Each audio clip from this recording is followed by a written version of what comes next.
So hello you guys, welcome back to my channel. It's time to chat about episode 19 and 20.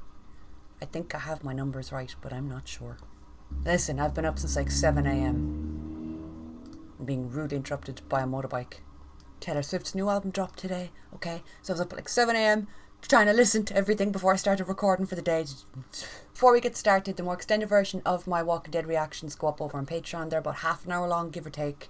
I do a whole bunch of other reactions over there, old stuff mixed with new stuff. So there's like Buffy, the X-Files, the original Star Trek, all that fun, funky old shit, on top of newer reactions. I'm finishing reactions, I think, to She-Hulk, The Sandman, Rings of Power, and I'm winding down House of Dragon as well. And I also started reactions for the Winchesters recently, which is... it warms my dead heart. So the link to that is down below, along with a link to my Instagram, Twitter, all that stuff. In the lead up to Christmas, I'm going to be doing a bunch of Halloween movies. What? In the lead up to Halloween, so from Monday coming onwards, I'm going to be doing a Halloween movie reaction every day. So there's a bunch of movies going up every day over on Patreon as well. It's going to be very fun. I can't wait. My brain is so scatterbrained I can feel the coffee leaving my system. Let's go with the chat. Okay, so episode 19.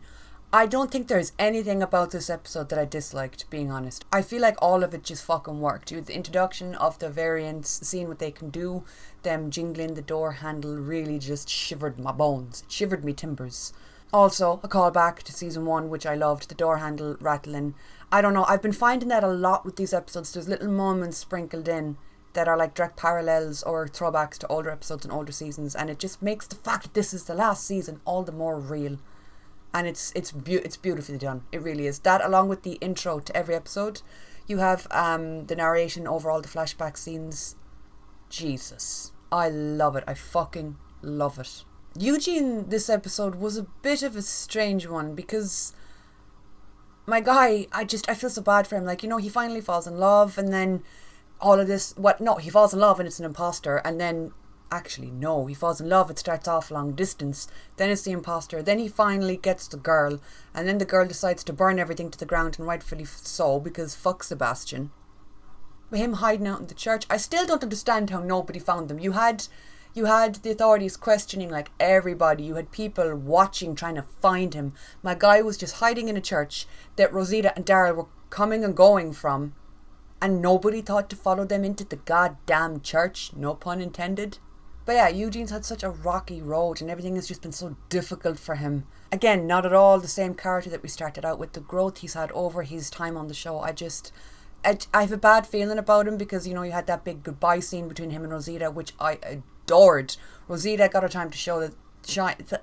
Fuck. Rosita really got her time to shine this episode. I'm so happy she got more screen time, but that also makes me cautious, because, you know, a surge in screen time out of nowhere generally leads to death.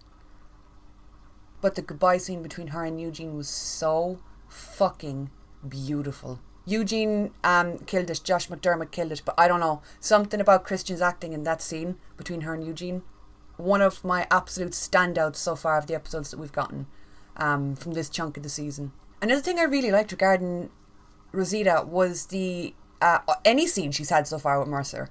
I've absolutely loved it. Her being questioned by him, previous to that, her going out on patrol with him. I hate Pam, but I'm feeling kind of bad for her. She lost her son, and then was just like standing over the body, I don't know, washing his face with some shit, and then he just reanimates right in front of her.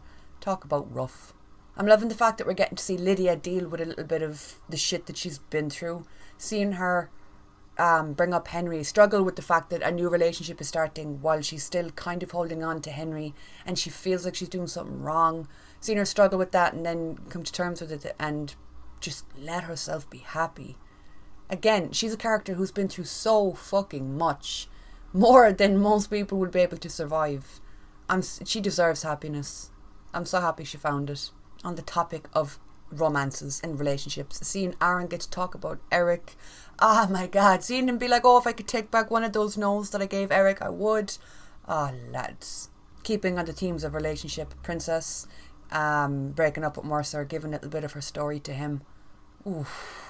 I love that character. Someone who is so one thing, but as soon as you scratch the surface and you get underneath a little bit, like seeing her open up about her past, all the shit she's been through, and she just fucking left him. She just left Mercer. I get it.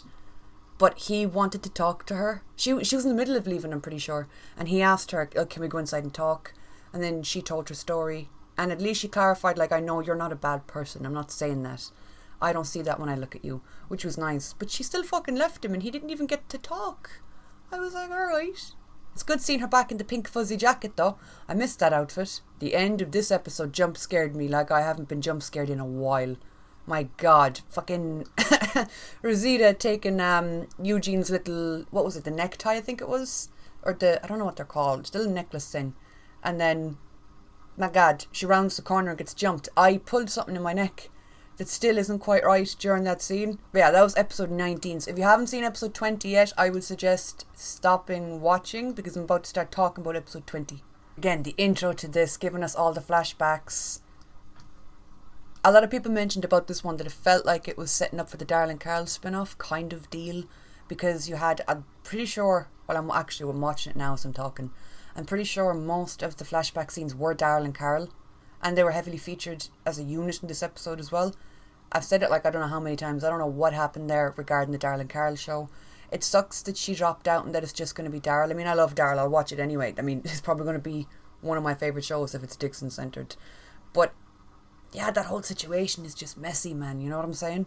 Another killer intro. You had her talking to Zeke and then Zeke just fucking disappearing and Carol wrecks the kitchen, fires trays into people's throats and is out of there. Someone brought up that Daryl got his ass absolutely handed to him by whoever the hell he was fighting in that warehouse. And true. He was like brink of death. This guy was choking the life out of him.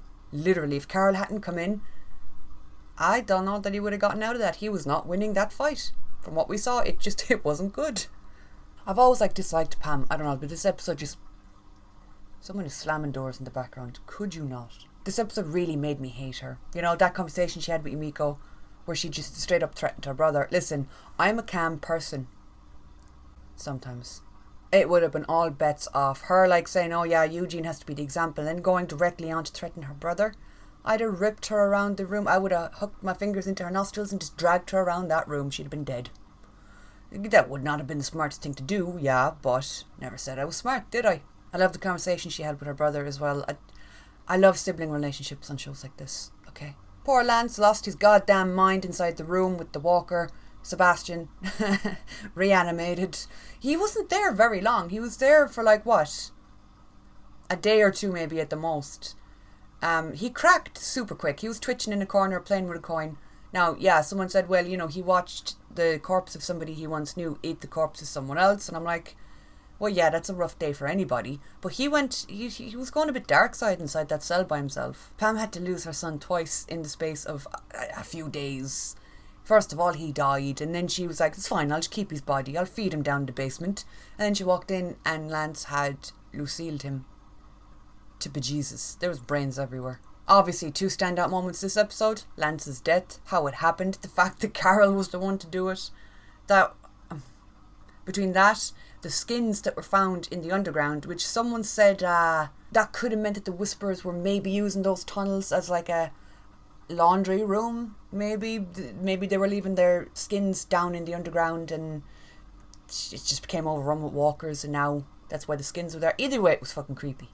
I loved how dark that scene was between Daryl, Carol and Lance. It was oddly calm. You know what I mean? After they found out about the train, they were just like, all right, okay, well, we can kill this motherfucker. We don't need him anymore. But it was so calm. They were like, no, you can run away if you want. Psychotically smiling. He did that to himself, though, to be fair. I wouldn't have even given him a chance if I was Daryl and Carol. So, they were like, listen, you can leave if you want. And then he decided to spin and try and pull a fast one, and they were just like, no, you're dead before you get the chance. I knew it, you fucking slimeball. But yeah, getting back to the standout moments, it was his death and Yumiko saying she was gonna vouch for Eugene or represent Eugene. I love that. I love a good moment where someone has a speech and then they do the dramatic looking up at the crowd and they decide, I'm about to go off script. I'm surprised Pam didn't see this one coming. I mean, I guess that she thought with threatening her brother that she would just do whatever the fuck she wanted. It was very smart from her as well, from Yumiko, making him stand up and be like, hey, this is my brother, he's super smart, super valuable, you guys need him. Because now everyone's aware of him, everyone can put a name to the face, and if he goes missing or dies, it's going to be an awful lot more suspicious on Pam. The suspicion will be put on Pam, people will be cautious. I can't phrase what I'm trying to say. But yeah, I thought they were two really solid, really strong episodes. I think I preferred maybe episode 20 over episode 19. It did feel like they were setting up for the Darren and Carl spin-off, and then, you know, everything that happened with that, and that fell through, which obviously sucks, but shit happens sometimes. I kind of reserve judgment on that whole situation because I don't really know what happened. And I just go with whatever the fuck is announced, I suppose. It does suck. Because clearly they had plans on setting it up because we saw it in this, you know what I mean? The two of them have always worked together really well. But yeah, I've enjoyed these two so far. It sucks that with every new episode that comes, we know we're closer to the end. I like doing these chat videos though. I find it's funner to just be able to sit down and talk. Yeah, I do talk during reactions too, but I feel like it's more like fighting with the screen kind of deal. So it's nice to just be able to get out some thoughts that I couldn't immediately verbalise during the reactions. So yeah, you guys, that is it for this week's reaction. No, it's not. That is it for this week's chat. Thank you so much for watching. As always, share your thoughts, your views, opinions, all that fun stuff down below. Let me know what you thought of these two episodes, and I will talk to you all soon.